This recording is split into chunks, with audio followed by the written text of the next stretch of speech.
have been approved or are permitted to record this proceeding in any way.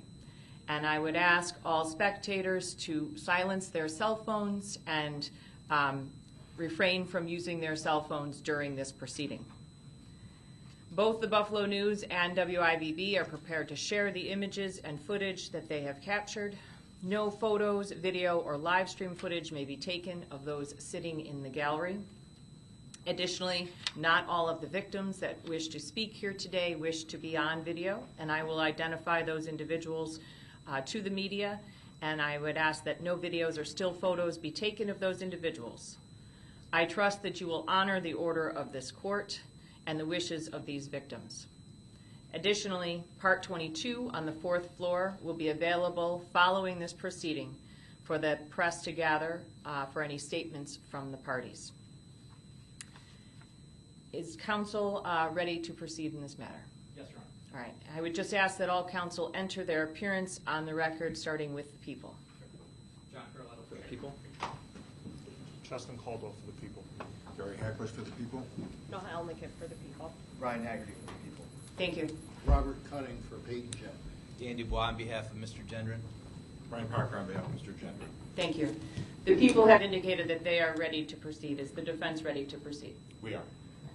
Mr. Carletto. Thank you, Your Honor. The people did receive a copy of the pre-sentence investigation report. Can you use the microphone, Mr. Yes. Carletto? The people have received a copy of the pre-sentence investigation report. We find no errors or omissions. Today, we anticipate that the court will hear from the following people. On behalf of Aaron Salter, Kimberly Salter.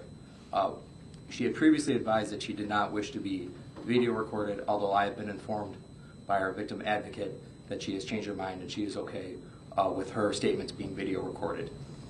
On behalf of Celestine Cheney, Wayne Jones, on behalf of Roberta Drury, Leslie Van Giesen, on behalf of Andre McNeil, Deja Brown, and Vian Elliott, on behalf of Catherine Massey, Damone Mapps, Demetrius Massey, and Adrian Massey and Barbara Mapps, on behalf of Mangus Morrison and Pearl Young, Michelle Spite, on behalf of Ruth Whitfield, Simone Crowley and Sasha Crowley, on behalf of Geraldine Talley, Brian Talley, and Tamika Harper, on behalf of Jennifer Warrington, Stephanie Waters, on behalf of Zaire Goodman, Zenita Everhart, and Christopher Braden will speak on his own behalf.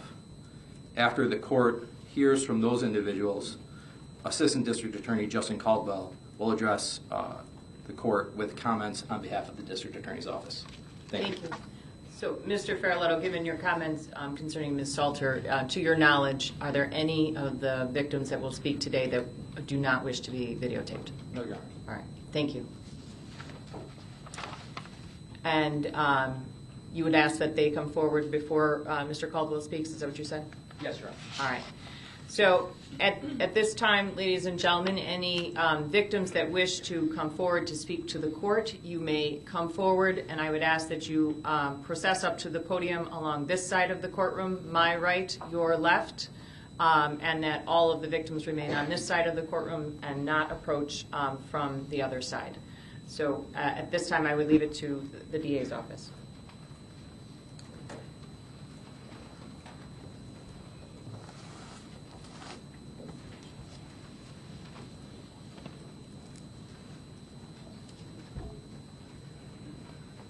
Good morning.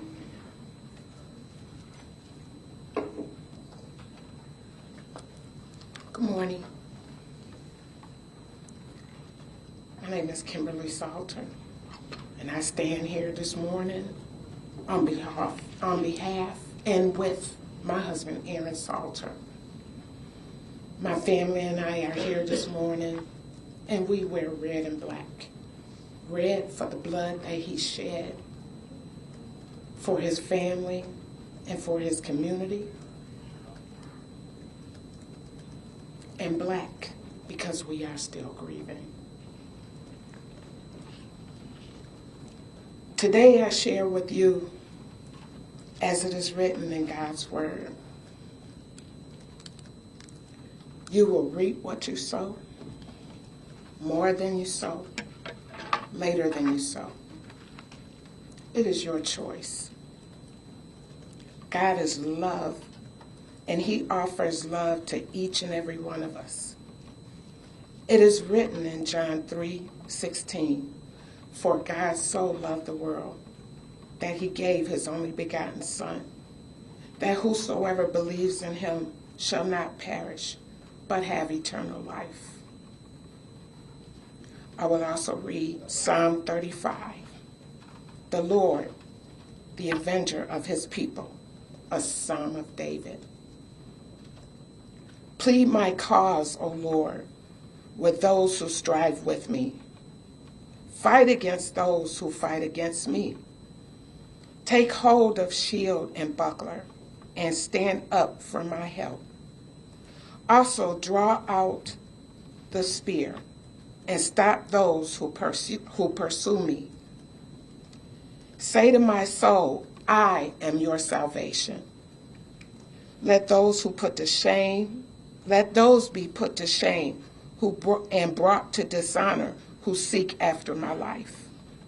Let those be turned back and brought to confusion who plot my hurt.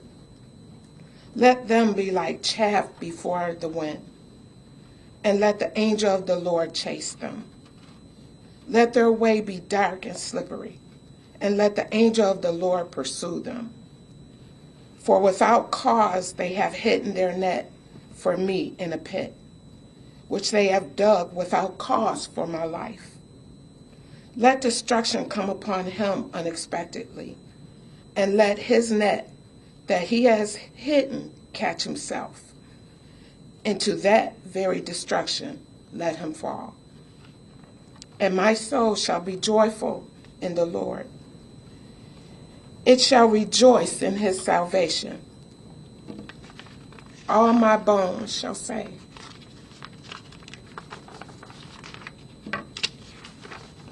Lord, who is like you? Delivering the poor from him who is too strong for him. Yes, the poor and the needy from him who plunders them. Fierce witnesses rise up. They ask me things that I do not know. They reward me evil for good, to the sorrow of my soul. But as for me, when they were sick, my clothing was sackcloth. I humbled myself with fasting, and my prayer will return to my own heart. I paced about as though he were my friend or brother. I bowed down heavily as one who mourns for his mother. But in my adversity they rejoiced and gathered together. Attackers gathered against me, and I did not know it. They tore at me and did not cease. With ungodly mockers at feasts, they gnashed at me with their teeth. Lord, how long will you look on? Rescue me from their destructions, my precious life from the lions. I will give you thanks in the great assembly. I will praise you among many people. Let them not rejoice over me, who are wrongfully my enemies, nor let them wink with the eye who hate me without a cause. For they do not speak peace, but they devise deceitful matters. Against the quiet ones in the land, they also opened their mouths wide against me and said, Aha! Our eyes have seen it. This you have seen, O Lord. Do not keep silence. O Lord, do not be far from me. Stir up yourself and awake to my vindication, to my cause, my God and my Lord. Vindicate me, O Lord, my God, according to your righteousness, and let them not rejoice over me. Let them not say in their hearts, Ah, so we would have it. Let them not say we have swallowed them up. Let them be ashamed and brought to mutual confusion who rejoice at my hurt. Let them be clothed with shame and dishonor who exalt themselves against me. Let them shout for joy and be glad who favor my righteous cause. And let them say continually, let the Lord be magnified, who has pleasure in the prosperity of his servant. And my tongue shall speak of your righteousness and of your praise all day long. And so it is. This is the reading from God's word. Thank you. Thank you, Mrs. Salter. I'm very sorry for your loss. Thank you.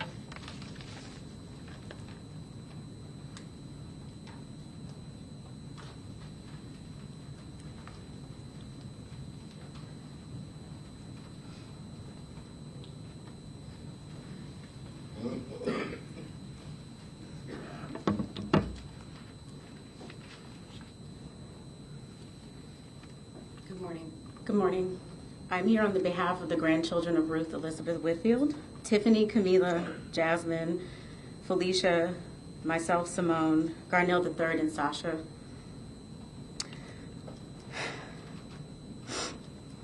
Our grandmother went to buy seeds for her garden on May 14th, 2022. She may not have been able to plant those seeds, but the seeds that she planted throughout her life are abundant. The same way she brought us together on Ridge Street is the same way she brought unity and solidarity to the masses. We fondly remember waking up from our sleepovers to the smell of Sunday dinner while getting ready for church. She was the driving force for our fishing trips and our camping adventures. Our grandmother had a strong and resilient spirit. She will not be present for our milestones, but we stand strong and determined and triumphant in ways that you could never fathom. We find strength in knowing that her legacy will outlive you. You will simply go from a name to a number. You will be herded like cattle. You will be shut away from the world. You will not enjoy family events. You will not enjoy outings with friends. You will be nameless and faceless, and we feel sorry for you. We pity you even. Your life was meaningless before May 14th, 2022, and you woke up every day feeling small. You clearly did not value your own life, which allowed you to devalue the lives of others. Even with all of the heartache that you have caused, you still have failed to break our family spirit. You thought you broke us, but you awoke us. We all know the pure hatred and motivations behind your heinous crime, and we are here to tell you that you failed. We will continue to elevate and be everything that you are not, everything that you hate, and everything that you intended to destroy. Despite our battle scars, we will not, you will not, win the war. We had a praying grandmother who taught us that the battle is not yours, it is the Lord's. The global outpouring of support and love, not only for our family, but for everyone within the Black community, has spoken volumes, and it reiterates your failure. You are a cowardly racist. Every single person that has been instrumental in molding you and supporting you and informing you, aiding and supplying weapons needs to be held accountable and not protected as they have been. You recorded the last moments of our loved ones' lives to garner support for your hateful cause, but you immortalized them instead. We are extremely aware that you are not a lone wolf, but a pawn of a larger organized network of domestic terrorists. And to that network we say, we as a people are unbreakable. Our dear grandmother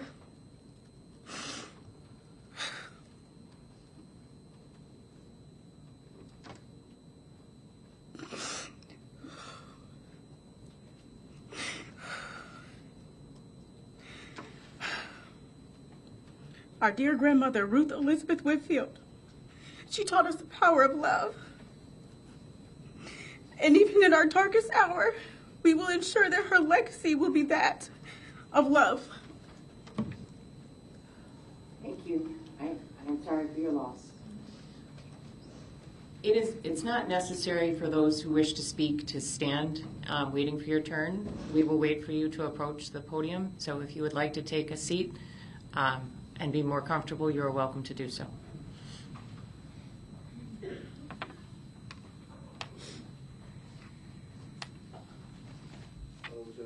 Good morning. I'm Wayne Jones, only child of Celestine Cheney. I watched you kill my mom. I watched you on the internet. I watched you shoot her once, reload, and shoot her again.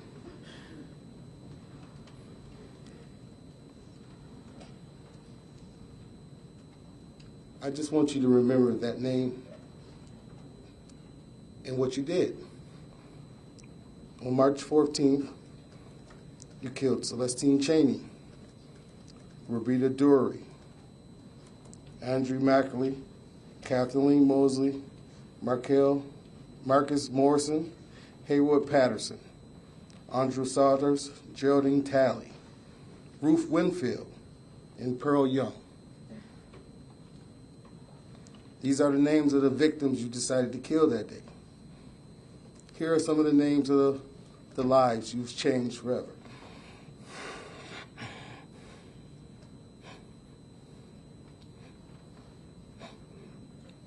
Wayne Jones Sr., Wayne Jones Jr., Kayla Jones, Sharon Reed, Shayna Jones, Donnell Jones, Nasir Jones.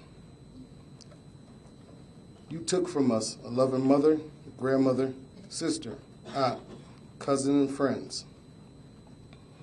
Behind your senseless act, we will never have another birthday, another get-together, another celebration, me and her shopping, another call on the phone like we often like to do. While I was writing this, tears fell from my eyes. Thinking about what a beautiful person you took.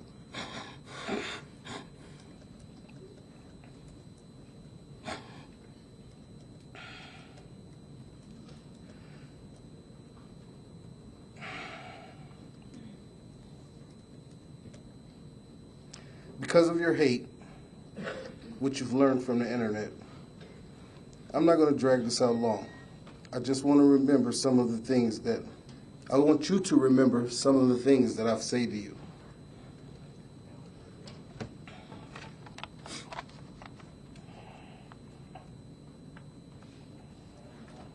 I've seen you a couple times in court, and you look like a young man that could be anybody's son.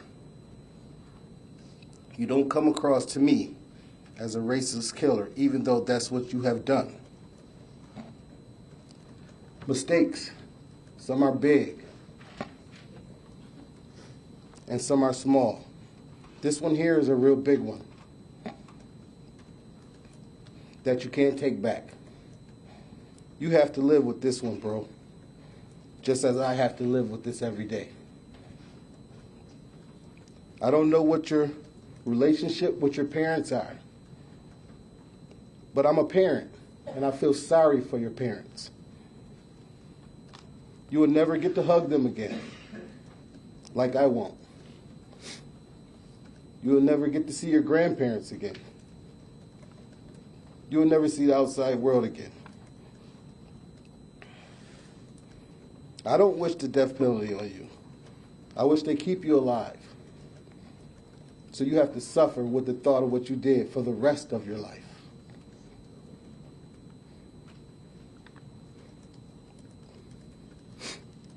To me, killing you is the easy way out. One day, I hope you find it in your heart to apologize to those 10 families who you've shattered their lives for some senseless, unnecessary business that you had going on with yourself.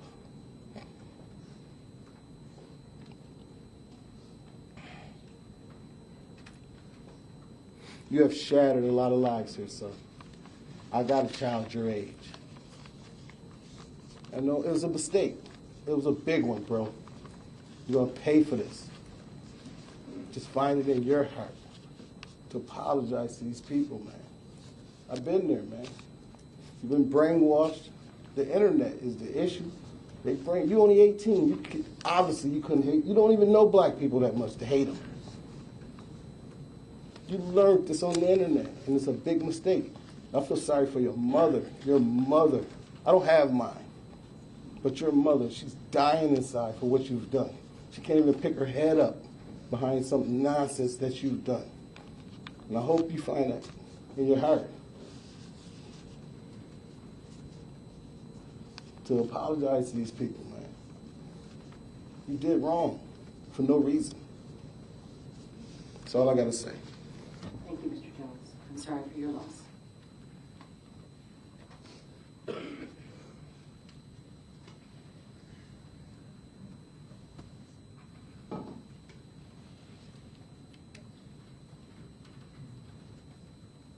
Good morning. Your Honor, my name is Leslie Van Giesen.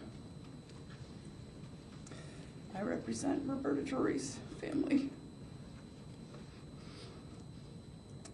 My daughter, Robbie Drury, was a young woman. She was not married. She had no children. She never will. Robbie was our youngest daughter. When people ask, how many children do you have? I don't know what to say. Will I ever be able to enjoy August 11th, her birthday? May 14th, how will my family ever have a nice thought on a beautiful spring day?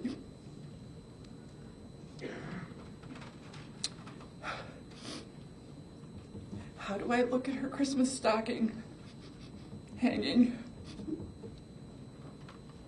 every year? Today, when I think of Robbie, I don't think of her like this. I need this picture to remind me she was a beautiful girl. I think of her alone, laying on pavement for hours. I've never been able to see or touch her after that day. I have been profoundly changed. My life view is just saddened, everything. Robbie's family, my family, has been permanently damaged, and there is no punishment that will ever reverse our loss. Thank you. Thank you, Ms. Van Giesen. I'm very sorry for your loss.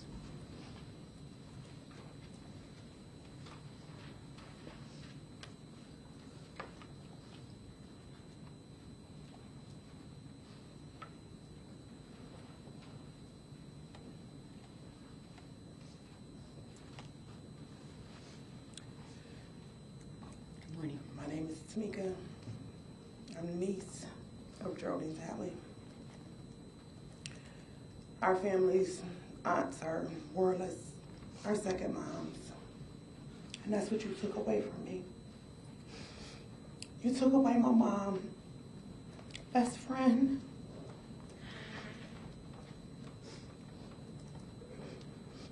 You destroyed our lives forever.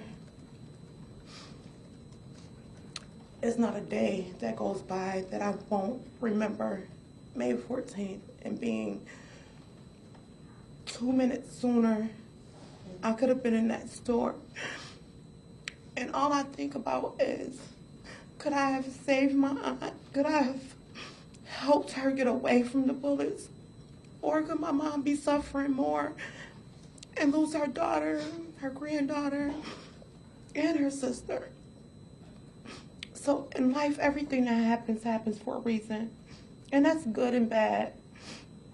At 19 years old, I had to bury my first son. But the pain I feel from you taking my aunt from our family will never even compare to burying my own child. This was a horrible crime that you committed. And I hope you do pray for forgiveness. Because, you know, not forgiving, I'll be blocking my own blessings. So do I hate you? No. Do I want you to die? No. I want you to stay alive. I want you to think about this every day of your life. Every day of your life, think about my family and the other 9 families that you've destroyed forever. Forever. May 14th will never be the same for me. My aunt was my grandchildren's godmother, and she was taken away on my granddaughter's birthday. My granddaughter will never be able to celebrate her birthday on May 14th. It hurts so bad. It hurts so bad. But I'm going to pray for you. And I want everyone to just pray for all the families that we can get through this, because right now, almost a year later, I still feel like my life will never be the same. Ever. It'll never be the same. Thank you. I'm sorry for your loss.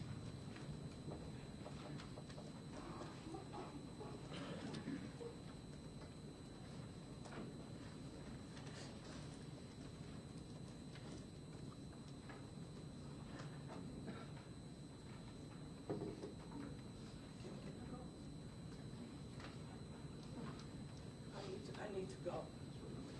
I'm not going to be nice. My name is Barbara Massey. I'm Catherine Massey's sister. You killed my sister. Cat, I'm going to tell you about my sister, Cat. Cat weighed 110 pounds, 72 years old. Cat would do anything for anybody, anytime. Cat was intelligent. She was a teacher. She was my best friend.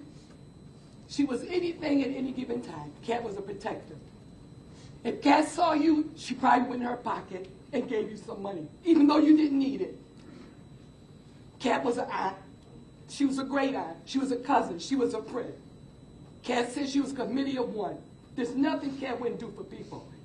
I want personally to choke you and leave my fingerprints on your neck because it was unnecessary. You leave 200 miles to come to Buffalo. You don't even know any black people.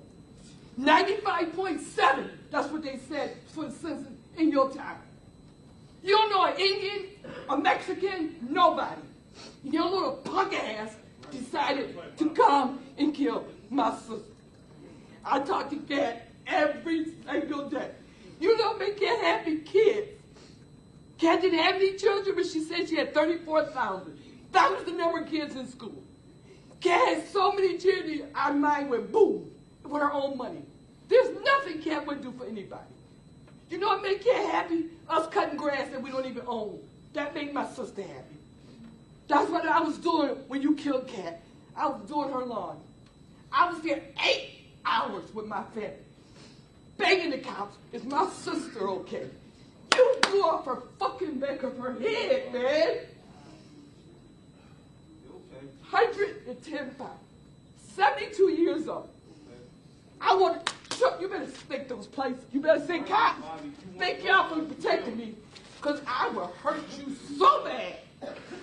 You have made me sick. You got my family crying. I miss my sister every day. I live 3 doors down from Cat. I talk to Cat 4 times a day.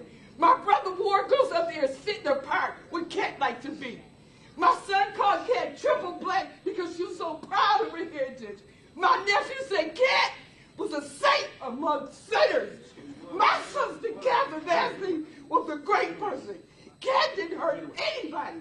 None of their family did. You gonna come to our city and decide you don't like black people. Man, you don't know a damn thing about black people. We're human. We like our kids to go to good schools. We love our kids. We never go in no neighborhoods and take people out. Don't do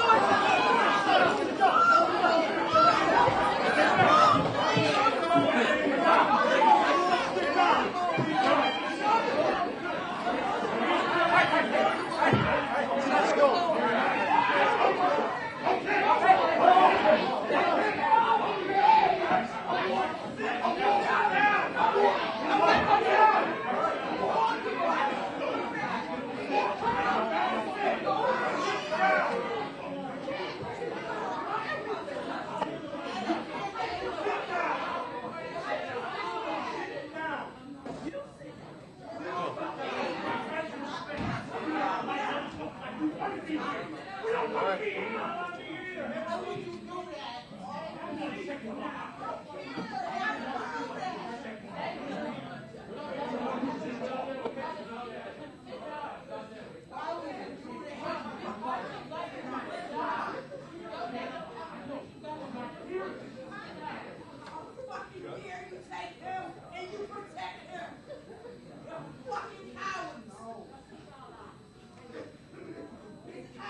All rise.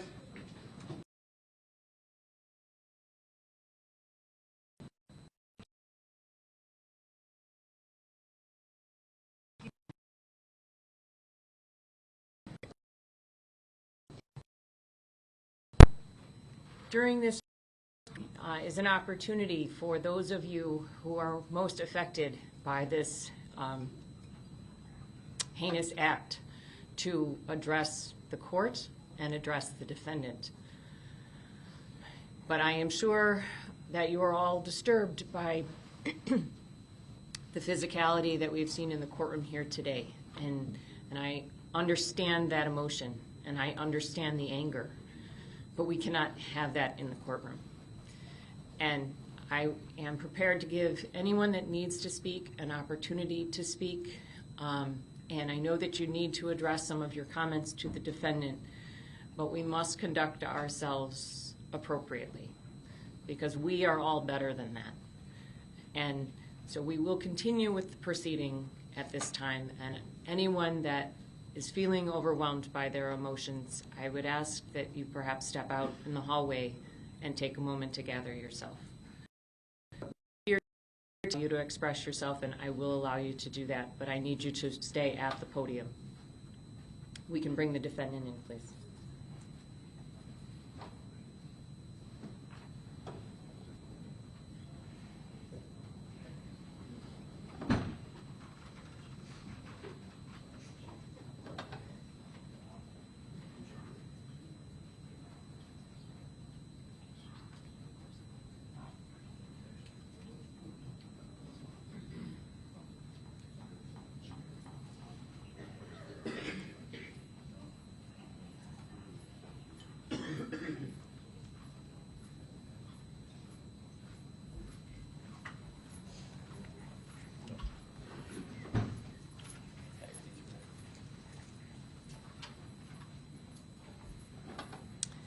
The record will reflect that the defendant is present in the courtroom, and we are ready to proceed.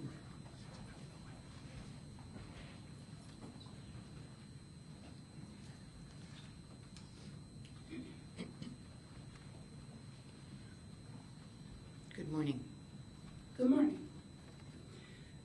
My name is Zanetta Everhart, and I am here on behalf of my son, Zaire Gunman. On May 14, 2022, my son Zaire Gunman was at work doing what young people do. He was working at his part-time job, and then terror struck.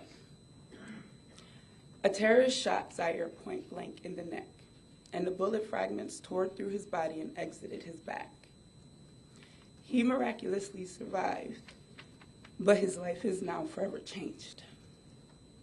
Over the last several months, his life has been all about going to the doctor, seeing therapists, and trying to make peace with knowing that someone came into his community and tried to kill him because of the color of his skin. And then questioning why his life was spared when 10 others did not survive. It is an understatement to say that he has survivor's guilt. He is dealing with a pain that I, as a mother, cannot heal. The ideology to which this terrorist carried out this attack by some is labeled as a sickness or a disease. It is not. Racism, hatred, and white supremacy are lifestyles that are chosen. On that day, Zaire chose to get up and go to work.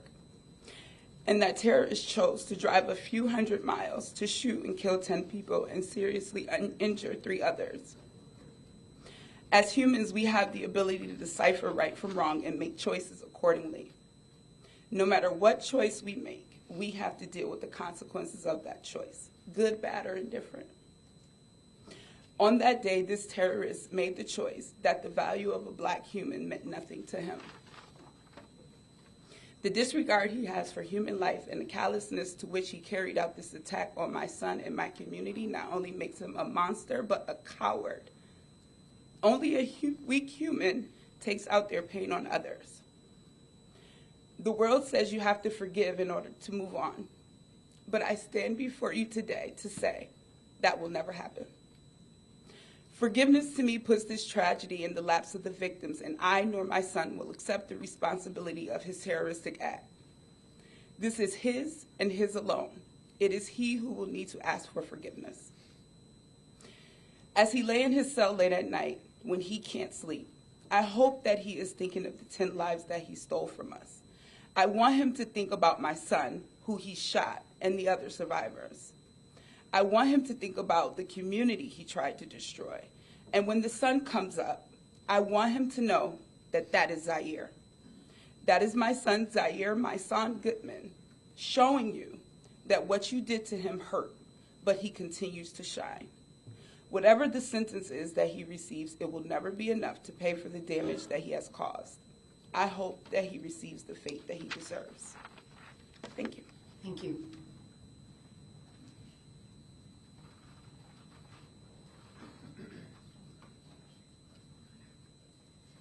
My name is Stephanie.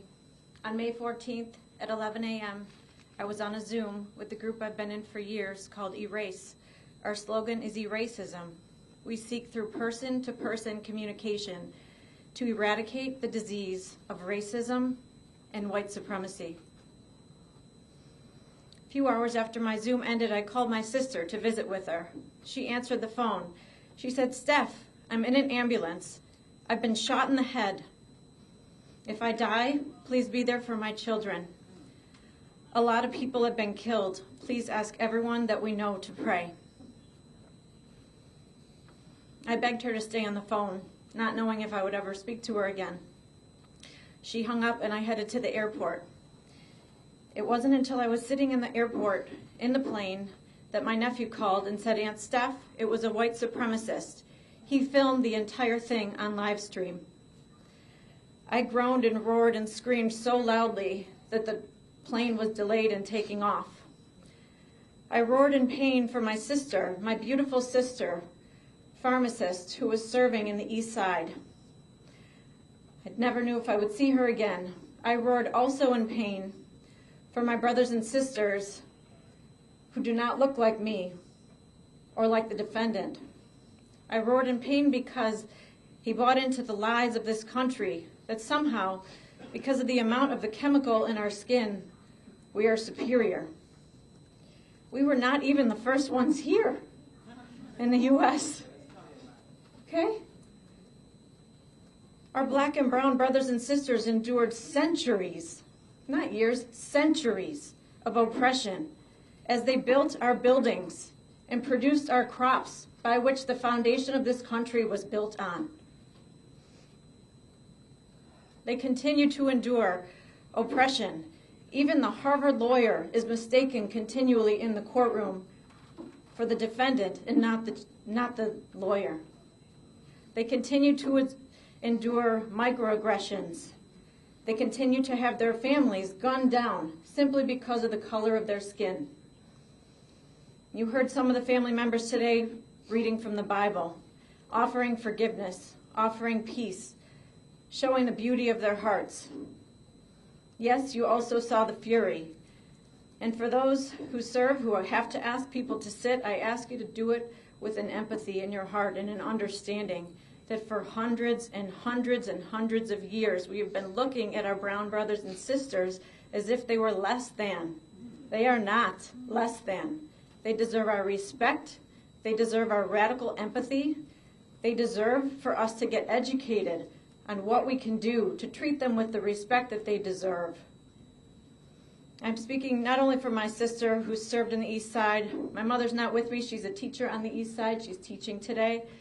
Our father, my late father, was a cancer research scientist, master's and a PhD. He dedicated his life to serving. For the last 30 years on the East Side, he ran a mission, helping people that deserve to be here, that deserve to be helped. So I ask you, Judge, I wish you could promise that the defendant would never have access to social media for the time that he's alive. I know that's not practical, but I would ask you, the defendant, please consider the possibility that you were wrong and that we are stronger together. Diversity makes us beautiful. If every color in the palette was the same color, we would have no beauty in anything in this world. Diversity in the body makes us strong. If every finger was a pinky, we couldn't do anything. We are stronger together. A house divided cannot stand. Thank you. Thank you.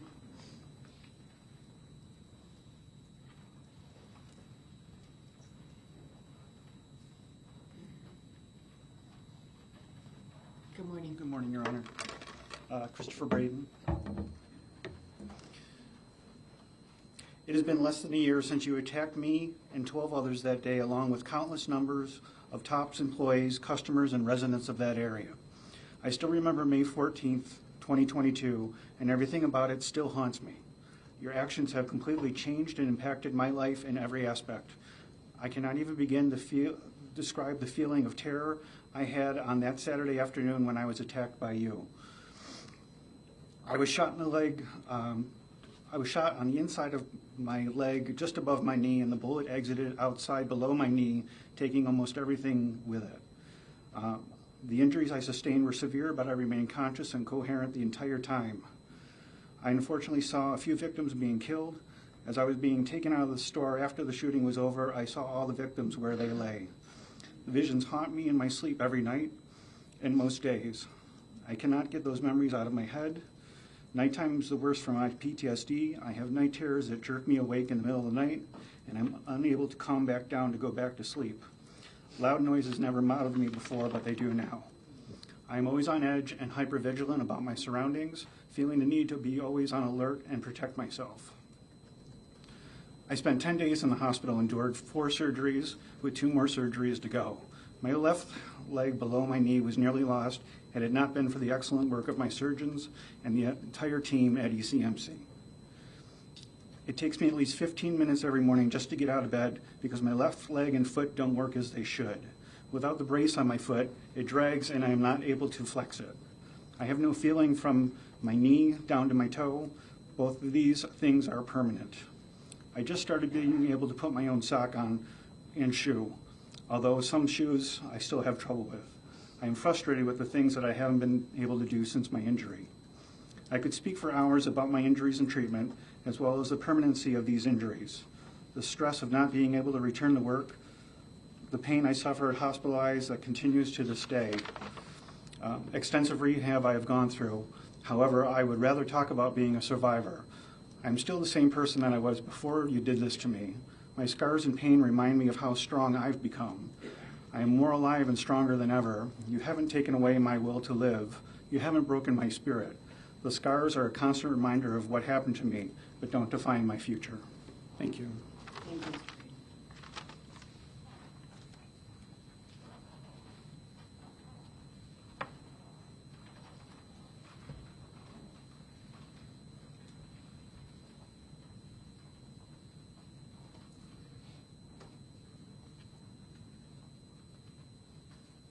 Good morning. Good morning, Your Honor. My name is Brian Talley. I'm here on behalf of Geraldine Talley and my nephew, Mark Talley. Peyton Gendron. Peyton Gendron. The reason I mention your name is because so many people have spoke about it, not to say anything, not to mention your name. But you need to be known. You need to be known worldwide. I've done a little history on you too, Peyton. I watched the video, you know, and just can't believe, what can you say, what can you possibly say after putting on a video of killing people? It was like a video game to you. What can you possibly say to anybody? Your words don't mean anything. After this, I'm leaving because I don't want to hear what you have to say. It doesn't make a difference. I'm going to give you a little history lesson. The Willie Lynch doctrine, the making of a slave, it said you take the biggest, the toughest, and the blackest nigger. You take him. You tie a horse to one arm. You tie a horse to the other arm. You tie a horse to one leg and tie a horse to the other leg. And then you rip him apart in front of every slave to let you know what it is. You did that to us. You came into the biggest part, the strongest part of the black community, and you ripped us apart. How can you possibly get any kind of... How can you possibly stand up here and say that you're sorry? That you're sorry. You're playing this whole thing. You planned it. You put it on a video like it was a video game and watched it. I watched my sister-in-law get shot by you.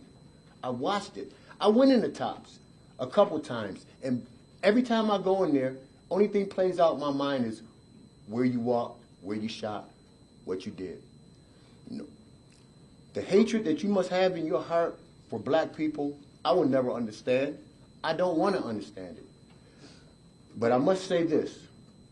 I pray to God they do not kill you. Because I've been incarcerated. You know, I have. And I know where you're going. Where you're going, solitary confinement for the rest of your life, by yourself, wearing this color green. That's why I wore green today. Because I want you to remember this color. You're going to be wearing this color for the rest of your life. I'm praying that you wear this for the rest of your life. I will say this. My nephew didn't come today because of the hate and the pain that he feels. And I don't blame him. I do not blame him because he's still hurting. This whole community is hurting, man. You know, you broke it. You divided this community so much that it's painful. We will never heal for this. Can you imagine? You wake up on a Sunday morning and you're going shopping, and you're going shopping on a graveyard? Because that's what Tops is now, it's a graveyard. It's a graveyard. Can you imagine going to buy your grocery at Forest Lawn, right in the middle of Forest Lawn right now? Well, that's what you did. And if you look at the community right now on Jefferson Avenue, after all the hype and everything, nothing has changed. As a matter of fact, it's got even worse. It's got even worse. Stores is closed down. The community is totally devastated. And you did this. I pray to God for your soul. I forgive you. But I forgive you not for your sake, but for mine and for this black community. I forgive you. Because that's the only way we're going to heal. But you can best believe I will never forget your name. I will follow you every your parole, whenever you're going through, I'm going to follow you. Just like you followed us. Just like you sat down and you followed us. I will always remember your face. I will never, ever forget you. Thank you, Mr. Taylor.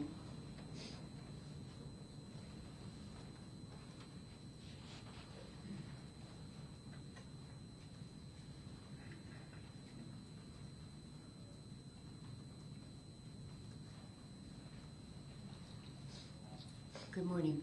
Good morning, Your Honor.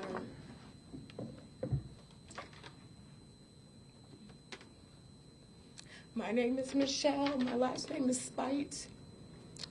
I lost an aunt on May 14th and a cousin. What are the chances that two of your family members would be in the same place from two different sides of your family? This is the first time I really had to process this for myself, as I've been an advocate for my families that couldn't be as strong to speak for themselves.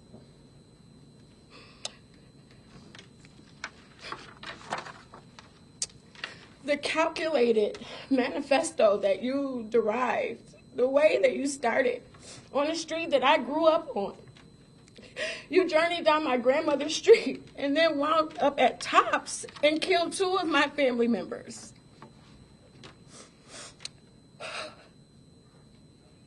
My cousin Pamela Young, Pearl Young was her mother. She was her only daughter. So I stand here to represent James Young, her son, Damon Young, her son, Pamela Young, her daughter, and all of her grandchildren, Oriana, Greg, Nate, and a host of others.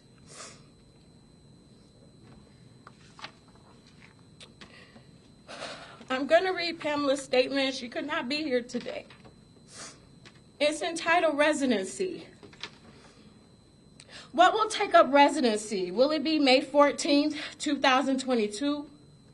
Or the court appearance, or every interview, or every time I've had to send my mother's death certificate to an insurance company with the cause of death being multiple gunshot wounds to the head? You didn't shoot her once, but you turned around and shot her 2 times.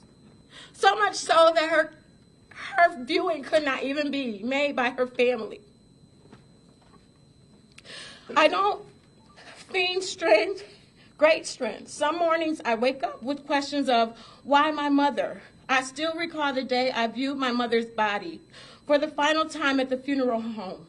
Her face held no familiar semblance, and I couldn't even get her wedding ring on her finger because so much of her was distorted. I am jealous of my friends and family because they can remember all the beauty of her smile, and I grapple with my final image. But then I think, what has the right to take up residency in my mind? I remember being an 8-year-old girl traveling with her to UB as she completed her college degree. The experience of watching her earn her degree and realizing that I could attain one. She was my inspiration. I remember my mother's advice on the day of my marriage, her presence at the births of all 3 of my children. There was also a time, nearly 15 years ago, when she lived with me for 6 months. She needed to recover from a major surgery in a home where she could maneuver around easily. My mother spent those months with me and my husband. We drank coffee together and talked for hours. I was so grateful to be able to care for her as she had done for me throughout my childhood. I vividly recall October 31st, 2019, the night my husband passed away unexpectedly. I arrived at her house full of tears. She brushed my hair as I lay on her lap as if I were a 5-year-old girl again. I have so many other memories that I've decided to write them in my journal. May 14th will always be a memory of a heinous and monstrous act of violence perpetuated by an angry man against my mother simply because of her race. An act of hatred and white supremacy. But I won't allow it to take up residency in my mind. Not when there is so much more about my mother that deserves residency there. So when my mind is invaded by May 14th, 2022, I will allow the tears to fall and the question of why to utter from my lips. But afterwards, I'll take out my journal to remember all the precious moments with my mother. 2 minutes and 3 seconds won't steal those memories. But Peyton, I hope you are haunted every day and every night. I hope nightmares invade your sleep and conviction be your constant companion. You came to Buffalo with hatred and anger in your heart. You terrorized a community, took the life of my best friend, but your anger and hatred is not greater than my love for my mother. Beautiful thoughts of her are in my mind as I write tonight. I'm reminded of one of my favorite scriptures, and it says, "Now, dear brothers and sisters, one final thing, fix your thoughts on what is true and honorable and right and pure and lovely and admirable. Think about things that are excellent and worthy of praise. Philippians 4:8. This will take up residency in my mind. Pamela Young Pritchett.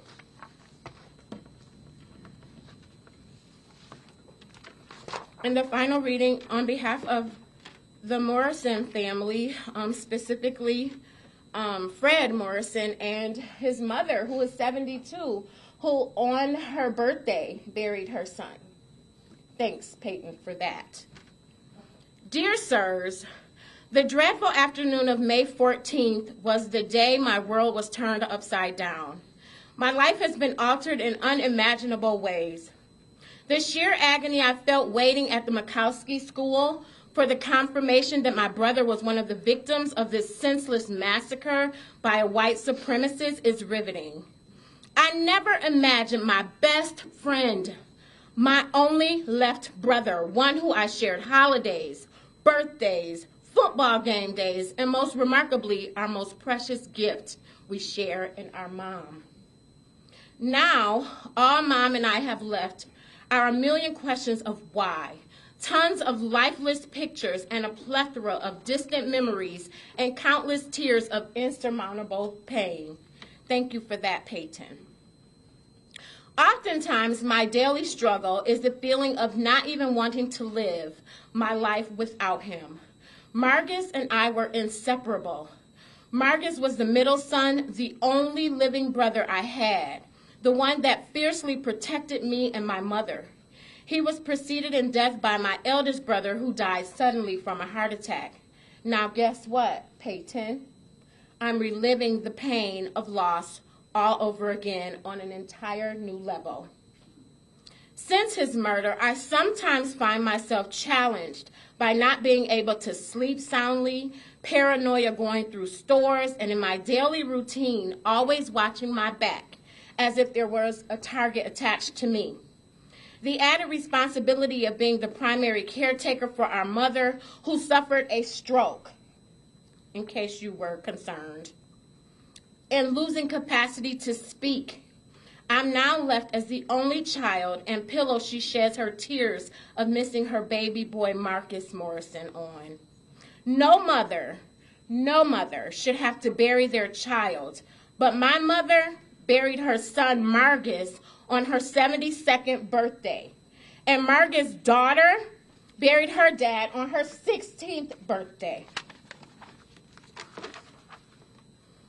I hope you spend the rest of your life, every second, every minute, every hour, rehearsing the daunting sound of the screams and the echoes of the lives you snuffed out. I pray that when you blink your eyes, Peyton, you close them at night to sleep, and you see images of the slain and feel the burden of the sorrow from every family member and friend of the fallen loved ones in our entire community of 514. I pray that every second and every minute of your 24 hours will haunt you as the absence of my brother at every birthday, holiday, game day, family gathering, and all the other times we shared that have now become nothing but gloom and grueling for me and my family. The fact that you can sit in this courtroom with no remorse, flat affect, emotionless, shows the essence of your privilege, sir. One that my brother never had and never will. The fact that you are surrounded by white officers after you casually surrendered while my brother's blood drained from his body is a testament to society that we have a long way to go. And some people's blood is just not as important as others. Thus the reason you lived. And you have the privilege of being protected. Needless to say, there is one, and I must address you. There is one Peyton that sees all, and you will not escape the fury of the Almighty.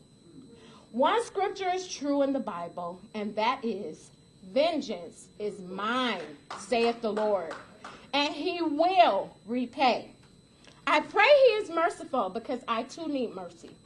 So I pray he is merciful to let you live so that you can be reminded of the innocent blood that my brother shed behind your calculated, sinister, demonic act that caused my beloved brother to be snatched from our family.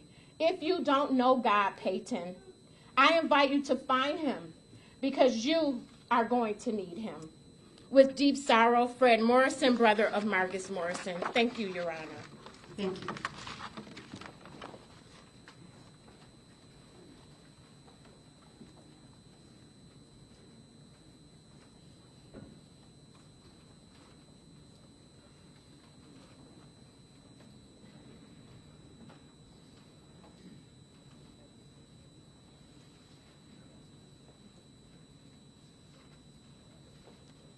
Good morning. Good morning.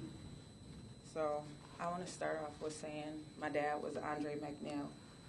He went to that store to get a cake for my little brother because May 14th is his birthday, my little brother's birthday. And he turned 3 years old, and he didn't get to celebrate his birthday with his dad because he never came back. So I was told to write an impact statement. First, I was being selfish, and I said I wasn't going to do it, but then I remember I wasn't doing it for this selfish coward or the courts or the press, but I was doing it for my dad, my best friend who was snatched from this world because of something he couldn't change, the color of his skin. After I lost my Uncle Bebe, my dad's brother, I made my dad promise me to stay on top of his health because I didn't want to lose him. And even though we had separation in life, once we did rekindle, we were inseparable. I called him for literally everything, especially when I wasn't getting my way because I knew he would make a way. But most of all, I would be lost without him because I finally found somebody who understood me to a T.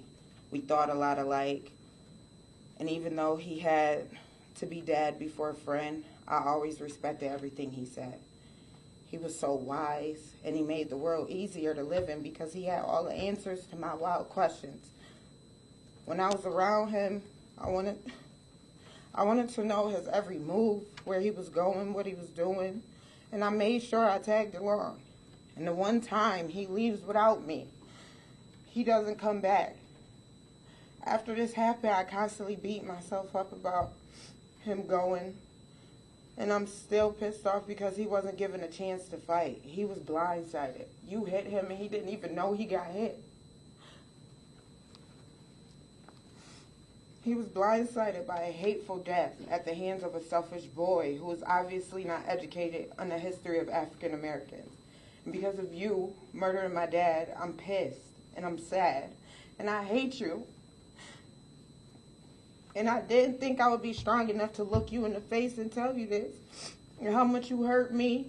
My little brother, who's 3 years old, got to grow up without his dad. His brothers, my dad's sisters, his nieces, nephews, his grandkids. Our dad, the man who created us, was killed by a little boy who was obviously raised by hateful people. And I hate your parents too, so let them know that. And there's nothing in this world, no amount of money, anything anyone could say that'll change how I feel. This is the worst way to lose someone. So close to you, and I'll never forgive you. And I don't have it in me because no matter what, it wasn't my time. It wasn't my dad's time to go. And who are you to think you control that? My father, Andre McNeil Sr., his name will live on until the day I die. So I don't know what else to say to you. I just hope you feel bad. I really do. And I just hope you go through it in prison. That's all I got. Thank you.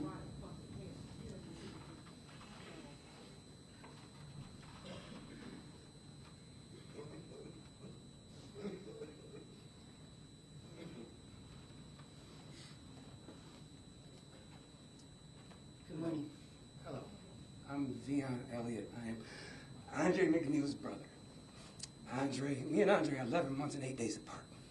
On the 28th, I'll turn 53. On March 8th, he'll turn 54. Peyton, you took this from me. You took the last of my line.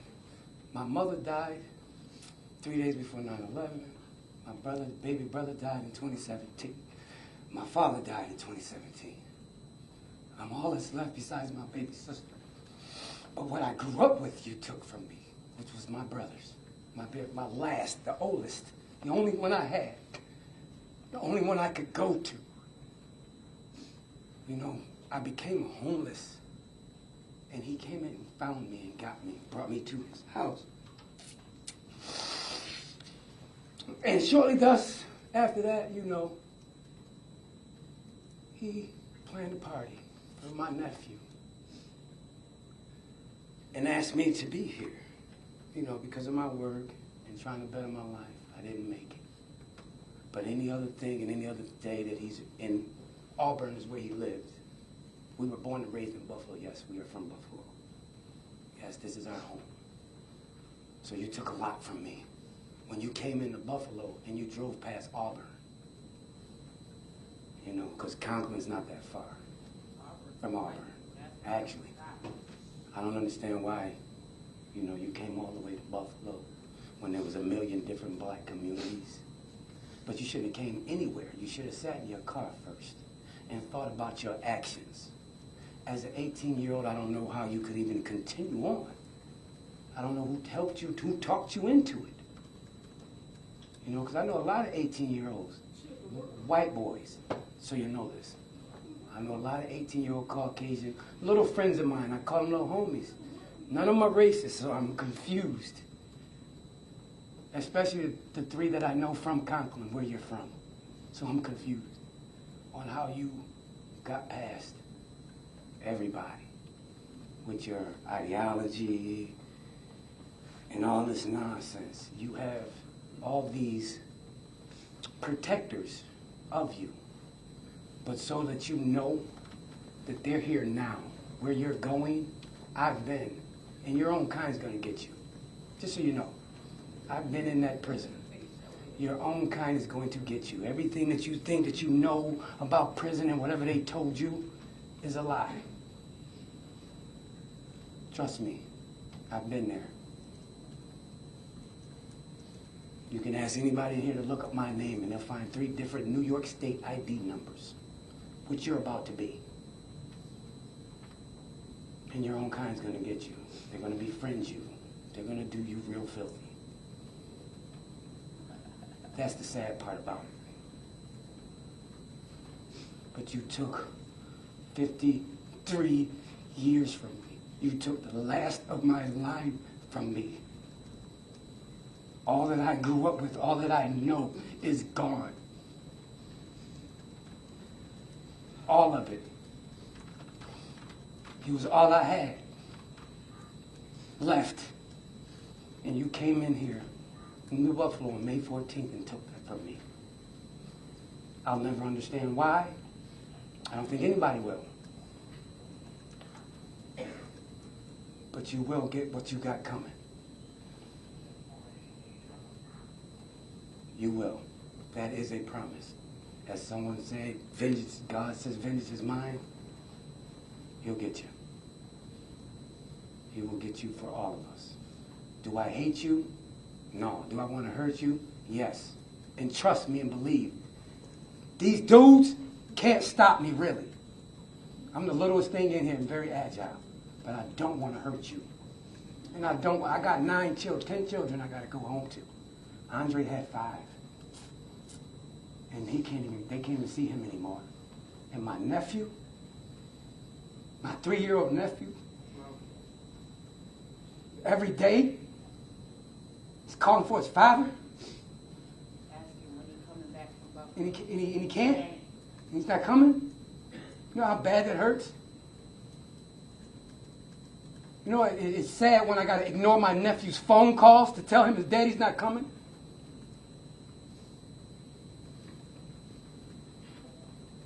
It's sad. Because that's all he wants to know. And I don't have an answer.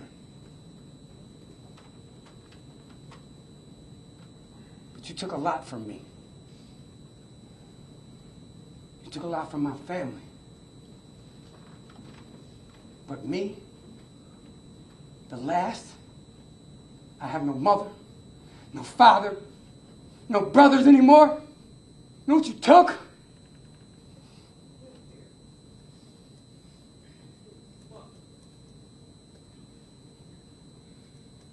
I don't understand it. Thank you.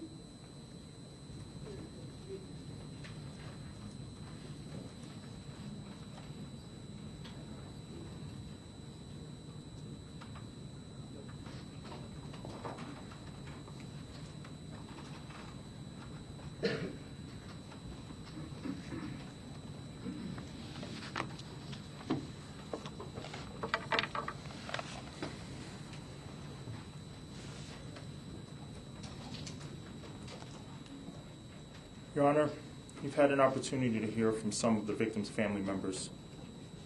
They've spoken about the effect that this heinous, racially motivated act had on them, their family members, their friends, and their community. However, there are additional family members you've not heard from today. Some wrote statements and chose not to speak. Others could not bear to write a statement and relive one of the most traumatic events of their lives. I would like to speak on behalf of all of those personally affected who chose not to submit a statement. And then I'd like to speak on behalf of the DA's office. Hayward Patterson's family members did not wish to speak today and did not submit a victim impact letter. Nonetheless, I can assure this court that their reluctance to speak or write a letter is because of how difficult this process is, which everybody has seen today. Everyone who was in TOPS on May 14th of 2022 or knew someone who was killed on that day has experienced trauma that is not easy to speak about. Their absence is not an indication that they don't care about the outcome or that they've simply moved on.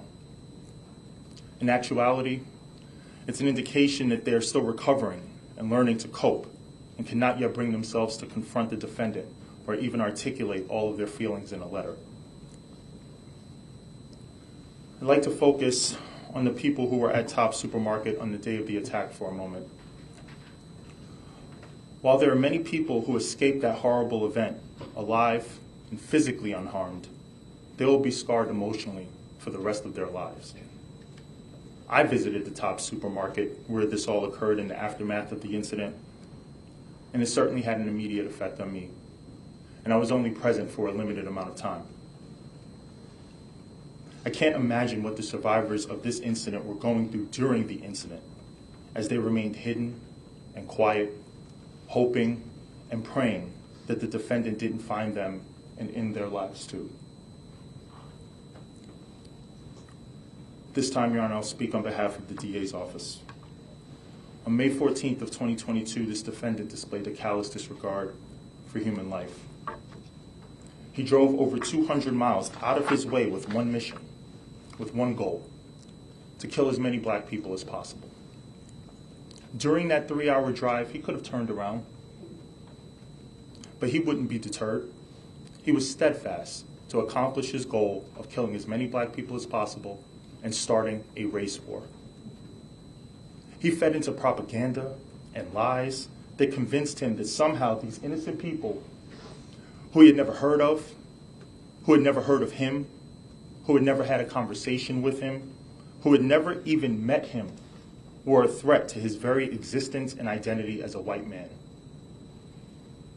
The defendant executed 10 people and wounded 3 others in slightly over 2 minutes.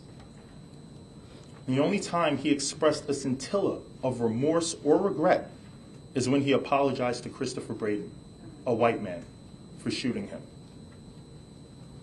Any statement of expression or remorse at this point, any tears, fall flat in the face of such violent actions. And I wholeheartedly believe that the only other regret that the defendant has is that he didn't kill more black people before he was apprehended by Buffalo police officers. In fact, the defendant was so sure of his beliefs, which were based on lies and propaganda, that he live streamed his attack with the goal of inspiring others to commit similar attacks, with the goal of tearing this community down, with the goal of spreading hatred and fear. He failed. This community is pulled together. People of all races, sexual orientations, and religions working together to show love and unity for one another. On May 14th of 2022, 10 beautiful and innocent lives were violently taken from their family, friends, and community because the defendant subscribed to hateful ideology. However, their legacy won't be as victims struck down by someone with unfathomable hatred in his heart, but instead, it'll be as a beacon of light that has brought love to this community, that made this community stronger, that united people of all races throughout our community and our country. The defendant's legacy, on the other hand, will be of a cowardly murderer who killed unarmed citizens. The defendant thought that this would create enough tension to start a race war, that we would turn on each other. He thought that everyone has as much hate in their hearts as he does. But he was wrong. And again, he failed. This community showed that they are not as ugly as the defendant's hateful ideology, and instead of choosing violence, they chose love. They showed the world that the love of this community will always be stronger than white supremacist hatred. And hopefully, the defendant will have to live with his failure for the rest of his life in a jail cell while this community continues to flourish. Your Honor, this sentencing is an opportunity to say no to racism, to say no to hate. Our chance to hold this defendant accountable and show others that think like the defendant that these acts have no place in our society, and that there will be dire consequences for anyone who tries to follow in his footsteps. I ask Your Honor to do what justice demands, to sentence this defendant to the maximum possible sentence allowable by our laws in New York State, to sentence him to a period of life without parole. Thank you. Thank you, Mr. Gunman. Have the people had an opportunity to review the pre-sentence investigation, and is there anything you'd like to make a record about with regard to that? We have had an opportunity to do it. We have nothing to add, Your Honor. Thank you. Thank you. Anything further from the people? No, Your Honor. Thank you. Mr. Parker.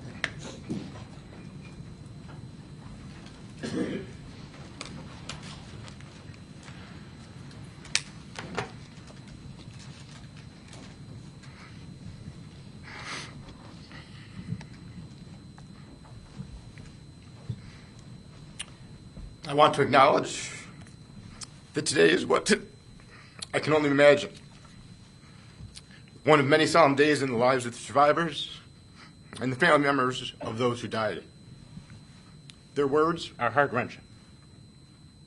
Their loss unimaginable. Only those who have lived it can truly understand their anguish. For the devastation that he caused, Peyton Gendron will be sentenced to spend the rest of his life in prison with no possibility of ever being released. Our client committed these terrible crimes. He is responsible for his actions, and he will be held accountable, and he will suffer the consequences for what he did.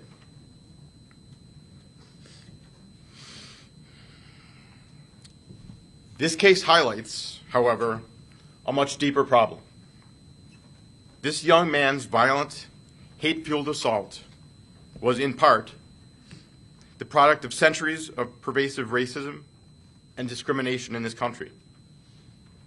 These problems need to be addressed, just as many others have publicly demanded since this terrible event took place. Unfortunately, neither this proceeding nor any criminal trial can expose or address the historical racism that set the stage for our client's horrible acts.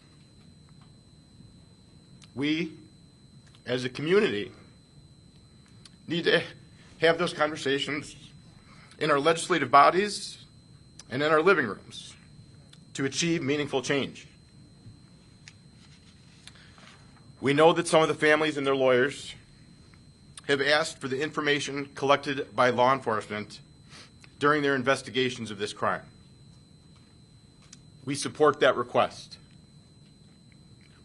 We hope the resolution of this case brings the day for that information to be shared closer.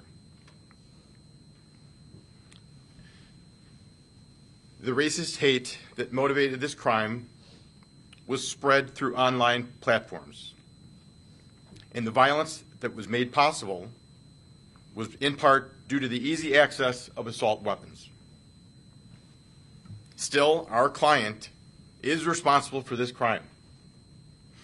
He will spend the rest of his life locked away, and eventually he will die in state prison. We hope that knowing he will never be free again will offer some small bit of comfort to those that he hurt so much.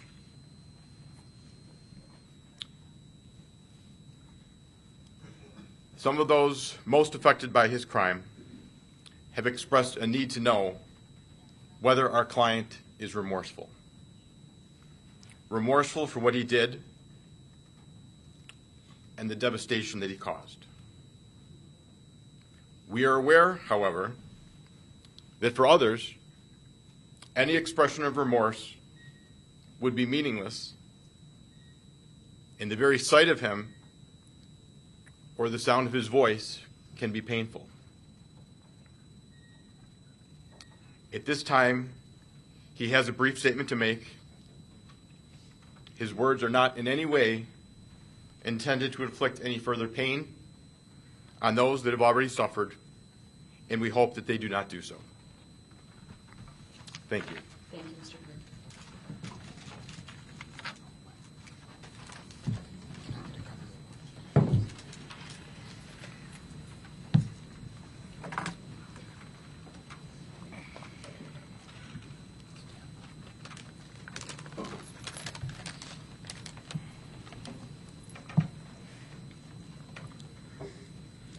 I'm very sorry for all the pain I forced the victims and their families to suffer through.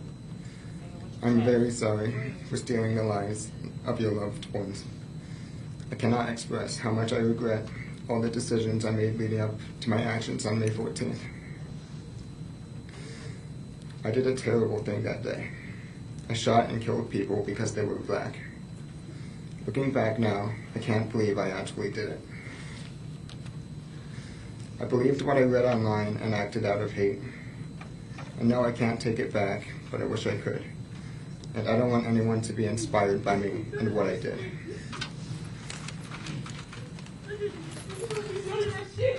You don't mean none of that shit!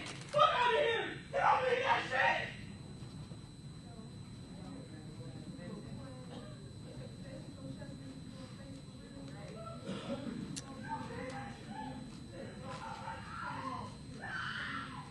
Has the defense had an opportunity to review the pre-sentence investigation, and is there any record you wish to make with regard to that? Judge, we have had a chance to review the pre-sentence report, and we have no comment on it at this point. Is there any further comment the defense wishes to make? No, we are ready for sentencing.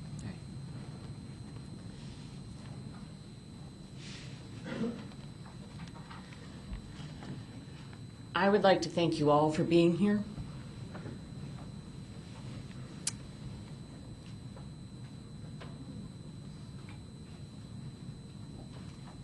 And to thank those of you who have shared your thoughts and feelings with the courts, either in writing or in open court here today. It is very meaningful to me, and I believe that it is important for the defendant and the world to hear what you have to say. I am very sorry for your losses and the pain that you feel. I would like to recognize the heroic officers of the Buffalo Police Department who, without hesitation, ran towards the danger of an active shooter call, swiftly and professionally stopping and containing the defendant and putting an end to his evil rampage. Thank you. I have spent a lot of time thinking about this case, our community, our nation, how we got here, and where we go from here. It all comes down to character and having the strength to stand up for what is right. Our character is not defined by the good and easy times. It is defined by the hard and challenging times. And often, our character is revealed not necessarily by what we say, but by what we do. I am both immensely proud of and grateful for the way Buffalo has rejected the evil and hate that was inflicted on our community. The character of good people throughout this city, county, state, nation, and even internationally has shown through as they have stood with the victims of this heinous and cruel act. This indictment speaks to the 13 victims and their families that lost the most. But they are not the only victims. There are thousands that have been traumatized directly and vicariously by this defendant's actions.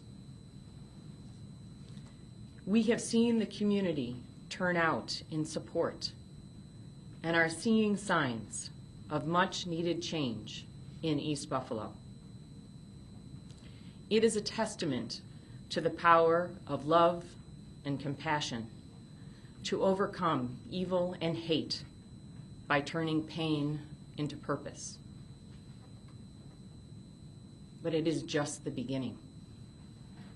We have a long way to go. This hateful act and other similar hateful acts across the country, motivated by white supremacy and replacement theory, are a reckoning for us as a nation. The ugly truth is that our nation was founded and built in part on white supremacy, starting with the treatment of Native Americans by the first European settlers, to the cruel, inhumane, economic engine, nation-building practice of slavery, to indentured servitude, to Jim Crow laws, to government policies creating segregated public housing with communities of color often placed in environmentally hazardous locations, to the manner in which expressways were built, dividing urban neighborhoods to create easy access to government-subsidized developments in the suburbs with restricted covenants prohibiting the sale of suburban homes to African Americans, to redlining practices in communities of color, further devaluing those neighborhoods,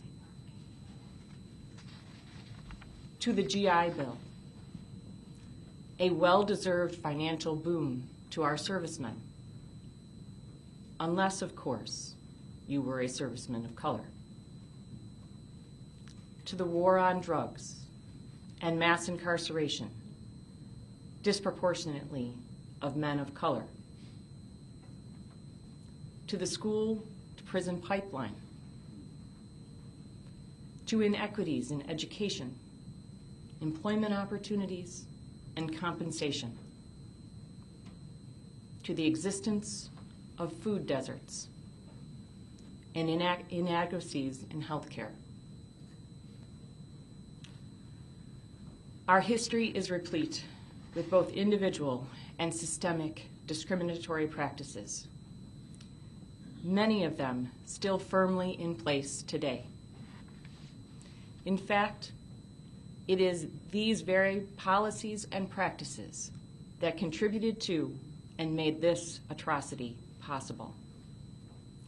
The effects of these policies, some current and others decades and centuries old, created the segregation in our city and enabled this defendant to research and identify his target to maximize the impact of his evil intent. All of these policies and systems, either sponsored or tolerated by the government and implemented by individuals, were designed to destroy the very fabric of family life, opportunities for success, the creation of generational wealth, and even the mere existence of hope in communities of color. The harsh reality is that white supremacy has been an insidious cancer on our society and nation since its inception. And it undermines the notions of a meritocracy and the land of opportunity that we hold so dear. However, white supremacy is not inevitable or unstoppable. It has been carefully cultivated and nurtured by individuals and the government for centuries. This is the history that we have all inherited. It has been passed down from generation to generation. We must acknowledge that history. See that history for what it is. Recognize it. And learn from it, or we are doomed to repeat it. Let ours be the generation to put a stop to it. We can do better. We must do better. Our own humanity requires it. As an individual, we must call out injustice in our daily lives when we see it. We must reject racism in all of its forms. We must be conscious of the power of our words and actions and the impact they have on those around us, both intended and unintended. We must demand better of our public servants in their efforts to address inequity. And we must embrace government policies aimed at creating and fostering diversity, equity, and inclusion. We must make the outpouring of support, love, and compassion that followed this heinous act an everyday practice. We are stronger together. These are hard and challenging times. Our characters are being tested.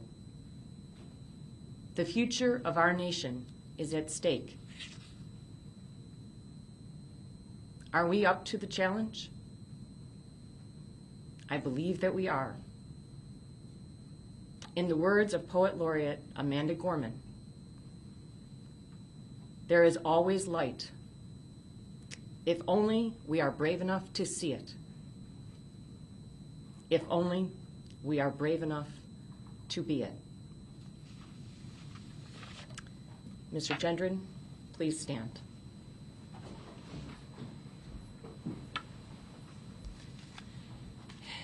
There is no place for you or your ignorant, hateful, and evil ideologies in a civilized society. There can be no mercy for you, no understanding, no second chances. The damage you have caused is too great, and the people you have hurt are too valuable to this community. You will never see the light of day as a free man ever again. It is the judgment of this court for your conviction under the first count of the indictment, a domestic act of terrorism motivated by hate in the first degree, an A1 felony, that you be sentenced to life imprisonment without parole. Under the second count of the indictment, murder in the first degree, for the murder of Roberta Drury, a vibrant 32-year-old young woman, a daughter, a dedicated sister and friend, I am imposing a sentence of life imprisonment without parole. Under the third count of the indictment, murder in the first degree, for the murder of 67-year-old Hayward Patterson, a son, father, and friend, known as a faithful, hardworking, generous, well-dressed man, I am imposing a sentence of life imprisonment without parole. Under the fourth count of the indictment, murder in the first degree, for the murder of 77-year-old Pearl Young, a daughter, mother, grandmother, and friend, known for being a loving, dedicated substitute teacher, I am imposing a sentence of life imprisonment without parole. Under the fifth count of the indictment, murder in the first degree, for the murder of 86-year-old Ruth Whitfield, a daughter, sister, wife, mother, and grandmother, a dedicated caretaker, an avid fisherwoman, and a valued member of her church community. I am imposing a sentence of life imprisonment without parole. Under the sixth count of the indictment, murder in the first degree, for the murder of Celestine Cheney, a daughter, sister, mother, aunt, grandmother, and friend, a fighter who at 65 had beat cancer and multiple aneurysms, a person who enjoyed life and laughed easily. I am imposing a sentence of life imprisonment without parole. Under the seventh count of the indictment, murder in the first degree, for the murder of Aaron Salter, age 55, a son, brother, husband, and father, a car guy, and a lover of camping, a retired Buffalo police officer, heroic and selfless to the very end. I am imposing a sentence of life imprisonment without parole. Under the eighth count of the indictment, murder in the first degree, for the murder of 53-year-old Andre McNeil, a son, brother, uncle, father, and fiancé, devoted Miami Heat fan, survived by a 3-year-old son. I am imposing a sentence of life imprisonment without parole. Under the ninth count of the indictment, murder in the first degree, for the murder of Margus Morrison, age 52, a son, brother, husband, and father. He loved music and sneakers. I am imposing a sentence of life imprisonment without parole. Under the 10th count of the indictment, murder in the first degree, for the murder of 72-year-old Catherine Massey, Cat, a daughter, sister, aunt, and friend, an activist known for her sincerity, thoughtfulness, and honesty. I am imposing a sentence of life imprisonment without parole. Under the 11th count of the indictment, murder in the first degree, for the murder of Geraldine Talley, age 62, a daughter, mother, and aunt, the life of the party, and a top-notch baker. I am imposing a sentence of life imprisonment without parole. By operation of law, the sentences on counts 2 through 11 must run concurrently with the sentence imposed on the first count. Under the remaining counts of the indictment to which you pled, the law permits me, based on your age, to consider granting you youthful offender status. The purpose of youthful offender status under the law is to prevent the stigmatization of young offenders based on hasty and thoughtless acts, and to provide them a fresh start and a renewed opportunity to be a law-abiding, productive member of society. However, given the manner in which you methodically planned, researched, conducted recognizance, and executed your hateful crimes, a finding of youthful offender status is not appropriate. There was nothing hasty or thoughtless about your conduct. There are no mitigating factors to be considered. You will be sentenced as an adult on the remaining counts. Under the 22nd count of the indictment, attempted murder in the first degree, for the attempted murder of 20-year-old Zaire Goodman, a beloved son, a hardworking young man of character, I am imposing the maximum determinate sentence of 25 years, followed by 5 years of post-release supervision. I direct this sentence to run consecutively to all other sentences imposed. Under the 23rd count of the indictment, attempted murder in the first degree, for the attempted murder of 55-year-old Christopher Braden, a son, father, husband, and friend, a professional serving the needs of the good people of the city of Buffalo. I am imposing the maximum determinate sentence of 25 years, followed by 5 years of post-release supervision. I direct this sentence to run consecutively to all other sentences imposed. Under the 24th count of the indictment, attempted murder in the first degree, for the attempted murder of Jennifer Warrington, age 50, daughter, mother, wife, friend, a professional serving the needs of the good people of the city of Buffalo. I am imposing the maximum determinate sentence of 25 years, followed by 5 years of post-release supervision. I direct this sentence to run consecutively to all other sentences imposed.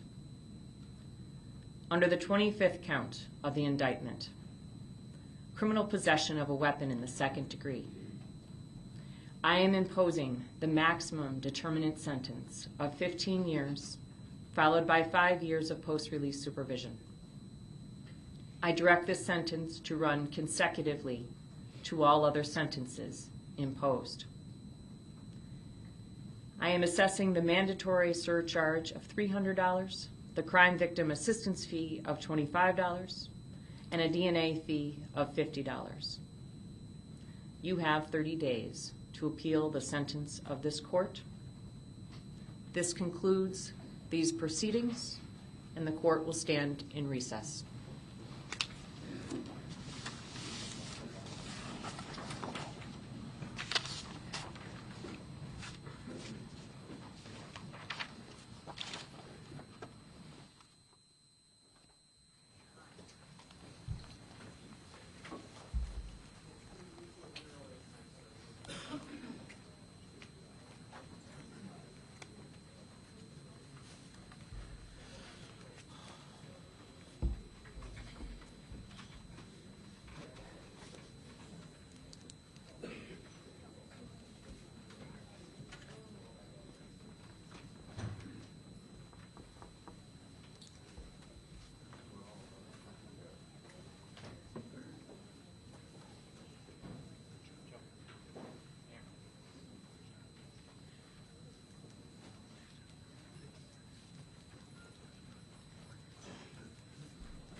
serve the rest of his life in prison with no chance of release. He will serve that sentence in state prison. He has directed us not to file an appeal. In court today, he expressed remorse for the terrible racist crimes he committed, and he apologized to those he hurt so much. He also urged others who have been similarly poisoned by hate not to follow in his footsteps. Though he has felt this way for a long time, today the court gave him the opportunity to express this remorse publicly. We fully understand, as does he, that no words he says could ease the grief and anguish that he caused.